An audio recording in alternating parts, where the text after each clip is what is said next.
प्रभु यीशु मसीह के नाम में आपको अनुग्रह, शांति और आशीष मिले। एंड्रू जैक्सन एक बहुत मशहूर व्यक्ति रहे अमेरिका के इतिहास में, और ये एक वकील थे और एक बड़े खानदान से थे, जैसे जमींदार कोई होता है उस टाइप के व्यक्ति थे। और अमेरिका की आर्मी में, सेना में ये एक जनरल थे, सेनापति थे और एक बहुत अच्छे राजनीतिक नेता थे, है ना। मतलब आजकल नेता का जो नाम है वो कलंकित नाम है, क्योंकि इन जनरल नेताओं को कोई वजूद नहीं रहा। लेकिन इन सब के बीच में भी कुछ अच्छे नेता होते हैं, जिनके कुछ सिद्धांत होते हैं, जो अपने विवेक की बात सुनते हैं, जो परमेश्वर का भय रखते हैं, जिनको अपने पद और पैसे से मनुष्य की जान और जीवन के लिए चिंता होती है ना। ये तो सच है कि हर एक व्यक्ति, हर एक नेता मनुष्य है, लेकिन फिर भी अपनी मनुष्य की क्षमता में जो कुछ अच्छाई भलाई लोगों के लिए कर सकता है, वो बहुत थोड़े लोग हैं। और एंड्रू जैक्सन उसमें से ऐसे एक व्यक्ति थे, और उनकी इस बहादुरी, वफादारी के कारण ये अमेरिका के 7वें राष्ट्रपति बने। यानी ये पीरियड था 1829 ईस्वी से लेकर 1837 ईस्वी, 8 साल तक ये अमेरिका के राष्ट्रपति बने रहे। यानी 2 टर्म्स, वहां 4-4 साल में बदलते हैं, तो 2 लगातार टर्म्स में वो राष्ट्रपति बने रहे। और इनके ही टाइम में, इनके ही काल में अमेरिका में काफी लोकतंत्र के प्रति चेंजेस आए। पहले सिर्फ जमींदार ही चुनाव में या वोट डालने में भाग ले सकते थे, लेकिन अब इन्होंने बदला और अब आम जनता भाग ले सकती थी। लेकिन फिर भी गुलामों को अभी भी आज़ादी नहीं थी। वो तो मुझे जहां तक समझ में आता है, कई सालों बाद इब्राहिम लिंकन के अंडर गुलाम आजाद हुए। तो ये इतने लोकप्रिय क्यों हुए? क्योंकि 1815 ईस्वी में जब ये जवान होंगे या एटलीस्ट अधेड़ उम्र के होंगे, तो ये मेजर जनरल थे अमेरिका की आर्मी में, और इनके पास एक बहुत छोटी पलटन थी, बहुत इनके पास अच्छे अच्छे हथियार नहीं थे, शायद लड़ाई से कमजोर भी हो गए थे।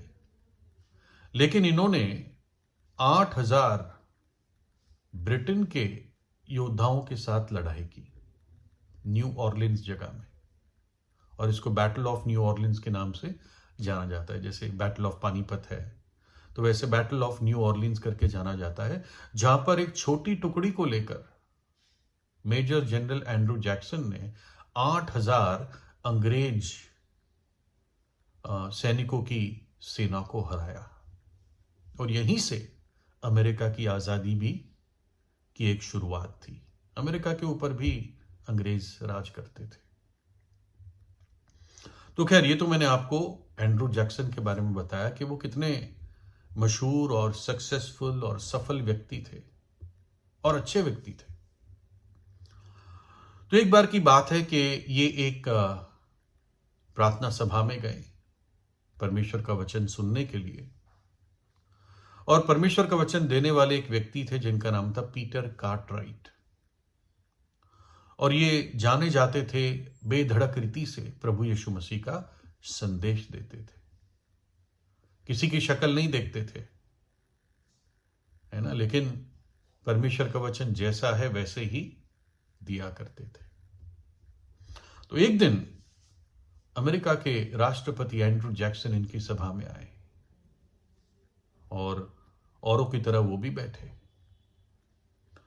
और उस सभा के जो और जिम्मेदार लोग थे जो आयोजित वगैरह करते थे, उन्होंने इस परमेश्वर के सेवक को, पीटर कार्टराइट को बताया कि भाई ध्यान रखना, कोई भी ऐसी बात ना बोलना जिससे प्रेसिडेंट जैक्सन को कुछ चोट पहुंचे या बुरा लगे। ध्यान रखना भाई। तो जब कार्टराइट बोलने के लिए खड़े हुए तो सबसे पहले शब्द जो उन्होंने बोले वो ये थे कि मैं आज जानता हूं कि राष्ट्रपति एंड्रू जैक्सन हमारे बीच में इस सुबह आए हुए हैं और मुझे कहा गया है कि मैं अपने शब्दों को बहुत ध्यान से उपयोग करूं।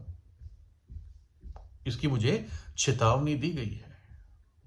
लेकिन मैं ये कहना चाहता हूं कि एंड्रू जैक्सन नरक में जाएगा अगर वो अपने पापों से पश्चाताप नहीं करेगा।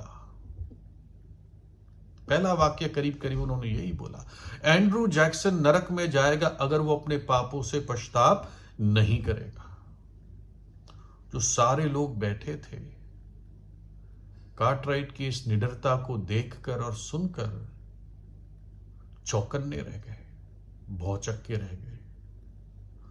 उन्होंने सोचा कि कैसे ये जवान प्रचारक इतने बड़े आदमी को, जो पहले मेजर जनरल था, टफ आदमी था, सख्त आदमी था, उसको ऐसी बात डायरेक्टली सुना दी।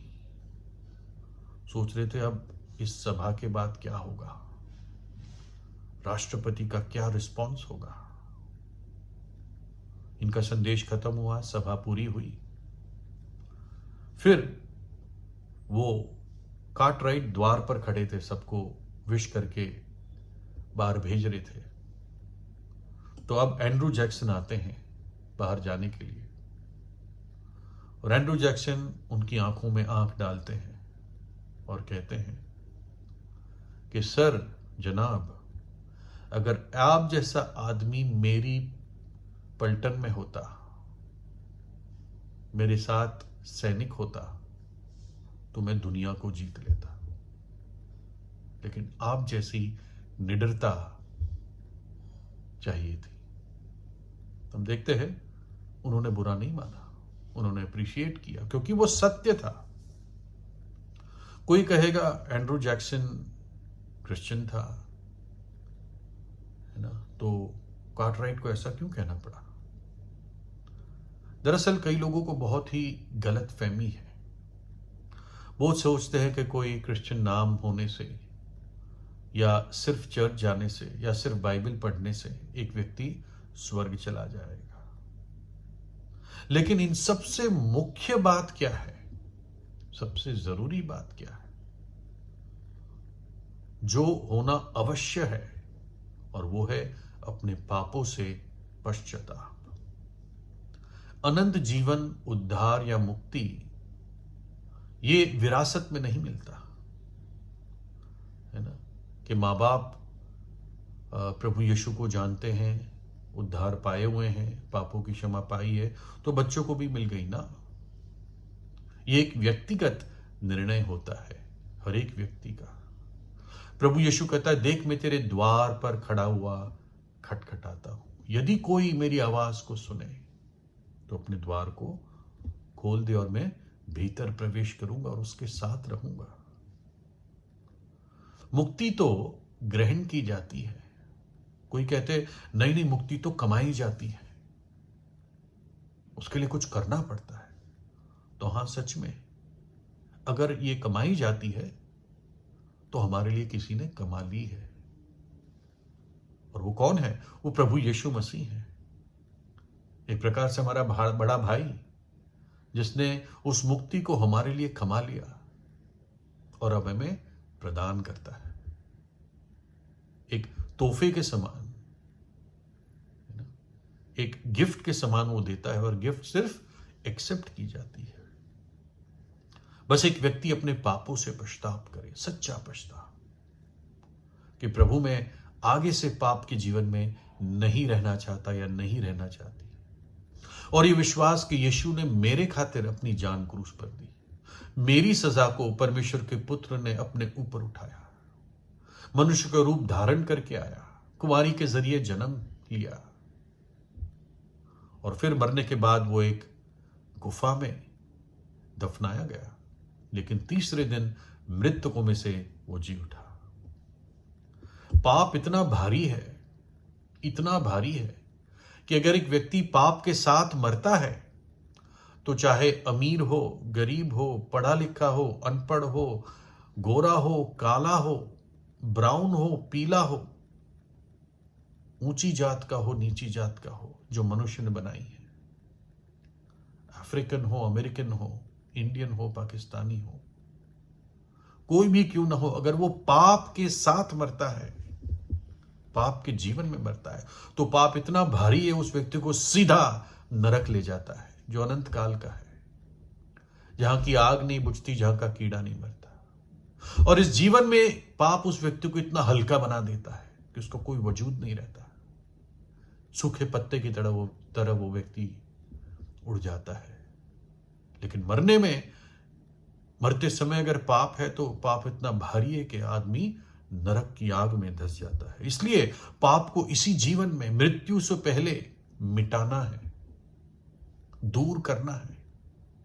और प्रभु यीशु ने इसलिए क्रूस पर दुख उठाया, अपना पवित्र खून बहाया, ताकि पापी जब विश्वास करता है, यीशु का लहू उस पापी को पूरी रीति से शुद्ध करता है, उसके पापों को दूर कर देता है, ताकि वह व्यक्ति जब यहां पर आंख बंद करे तो परमेश्वर की उपस्थिति में उसकी आत्मा प्रवेश करे, अनंत जीवन में, मुक्ति में और अनंत